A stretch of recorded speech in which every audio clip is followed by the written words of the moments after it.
اعوذ باللہ من الشیطان الرجیم بسم اللہ الرحمن الرحیم الحمد للہ والصلاة علی اہلہا اما بعد قال اللہ تعالی وتبارک فی القرآن الکریم بسم اللہ الرحمن الرحیم ورتل القرآن ترتیلا۔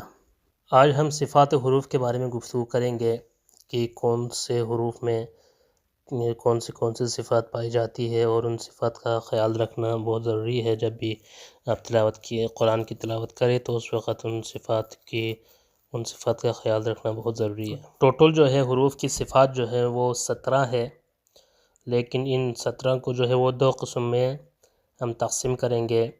ایک تو وہ صفات ہے جن کی کوئی ضد ہے، یعنی ایک صفت کے مقابلے میں دوسری صفت ہے، اور دوسری قسم وہ صفات ہے جن کی کوئی ضد نہیں، یعنی یہ ایک حروف میں جو ہے یہ صفت پائی جاتی ہے، یا 2-3 حروفوں میں جو ہے یہ صفت پائی جاتی ہے، لیکن ان صفات کی کوئی ضد نہیں ہے۔ تو پہلے ہم ان صفات کے بارے میں گفتگو کریں گے جن کی کوئی ضد نہیں ہے۔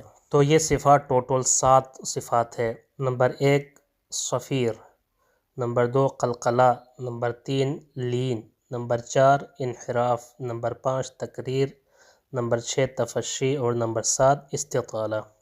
تو یہ 7 صفات وہ ہے جن کی کوئی ضد نہیں ہے، بلکہ یہ جن حروف میں پائی جاتی ہے یہ انہی حروف کے ساتھ مخصوص ہے، اور ان کی کوئی ضد جو ہے ان کے مقابلے میں نہیں ہے۔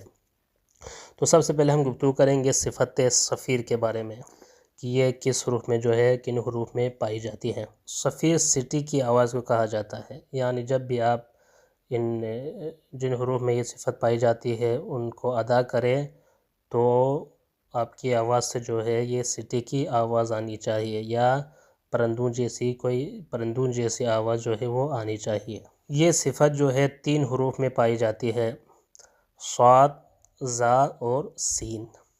تو جب بھی آپ صاد ادا کریں تو اس وقت سٹی کی آواز آنی چاہیے، یا پرندوں جیسی کیا ہے جناب آواز آنی چاہیے، جیسے صاد صاد صاد، تو اس طرح صاد سٹی کی آواز آنی چاہیے۔ اسی طرح زا زا زا، اسی طرح سین سین سین، تو اس طرح سین سین کہہ کے اس طرح یہ سٹی کی آواز آتی ہے، اس لیے صفیر کہا جاتا ہے یہ صفات کو۔ دوسری صفت ہے وہ ہے صفت قلقلہ۔ قلقلہ صفت جو ہے یہ 5 حروف میں پائی جاتی ہے، قاف، طا، با، جیم، دال۔ ان کو جو ہے حروف قطب جدن بھی کہتے ہیں، یعنی ان 5 حروف میں جو ہے قلقلہ ہوگا اس وقت جب یہ 5 حروف میں سے کوئی بھی حرف کیا ہو، ساکن ہو تو اس وقت ہوگا، چاہے یہ حروف جو ہے کلمے کے درمیان میں آ جائے یا آخر میں آ جائے، لیکن ساکن ہو تو اس وقت یہ قلقلہ ہو جائے گا ان حروف میں۔ جیسے ان کے لیے ایک مثال دے دوں کہ تبت یدا ابی لہب وتب وتب وتب، تو یہاں حرف با جو ہے حروف قلقلہ میں سے ہے، تو یہاں پہ قلقلہ ہو جائے گا۔ اسی طرح وَقُلْ جَاءَ الْحَقُّ وَزَهَقَ الْبَاطِلُ، اگر ہم جاء الحق پہ جو ہے ہم کیا کریں، یہاں پہ وقف کرے دو، وَقُلْ جَاءَ الْحَقُّ وَقُلْ جَاءَ الْحَقُّ، تو یہاں پہ حق کا جو قاف ہے اس میں قلقلہ ہو جائے گا۔ اسی طرح تیسری صفت ہے وہ ہے صفت لین۔ لین جو ہے یہ حروف کو آسانی سے بغیر کسی تکلف اور زور دیے بغیر حروف کو نکالنے کو، ادا کرنے کو لین کہا جاتا ہے، اور یہ صفت لین جو ہے 2 حروف میں پائی جاتی ہے، وہ ہے واو اور یا۔ جب واو اور یا سے پہلے مفتوح ہو تو اس وقت کیا ہے جناب، ان دونوں حروفوں میں صفت لین پائی جاتی ہے، جیسے فلا خوف علیہم، خوف خوف، تو یہاں پہ کوئی زور دینے کی ضرورت نہیں ہے، خوف میں آپ نے آسانی سے اس کو ادا کرنا ہے، خوف خوف، تو یہاں پہ واو جو ہے یہ ساکن ہے اور اس سے پہلے خا پر فتح ہے، تو اس لیے اس کو صفت لین کہا جاتا ہے۔ اور اسی طرح ایک اور صفت وہ ہے صفت انحراف۔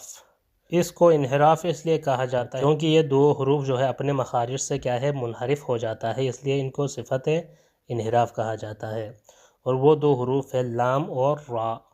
تو جب بھی لام ادا کرتے وقت آپ اگر غور کریں تو یہ اپنے مخرج سے کیا ہو جائے گا، منحرف ہو جائے گا، ہٹ جائے گا۔ جب بھی آپ لام اور را ادا کریں گے تو یہ دونوں کیا ہے اپنے مخرج سے کیا ہے جناب منحرف ہو جائے گا، اس لیے ان دونوں حروف کو کیا ہے جناب ان میں صفت انحراف پائی جاتی ہے۔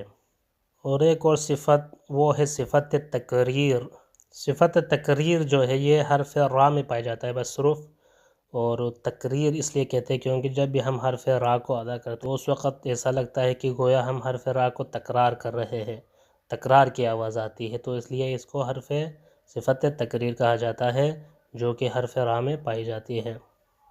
اور ایک اور صفت وہ ہے صفت تفشی۔ صفت تفشی جو ہے یہ صرف حرف شین میں پائی جاتی ہے، اور اس کو صفت تفشی اس لیے کہتے ہیں کیونکہ حرف شین کو ادا کرتے وقت منہ سے جو سانس یا ہوا نکلتی ہے یہ کیا ہے منتشر ہو جاتی ہے، تو اس لیے حرف شین کے ساتھ جو ہے یہ صفت تفشی جو ہے یہ مختص ہے، جیسے شین شین، شیطان شیطان، شیطان، شیاطین شیاطین، تو اس طرح یہ منتشر ہو جاتی ہے جو سانس یا ہوا منہ سے نکلتی ہے اس حرف کو ادا کرتے وقت۔ اور اگلی جو صفت ہے وہ ہے صفت استطالہ۔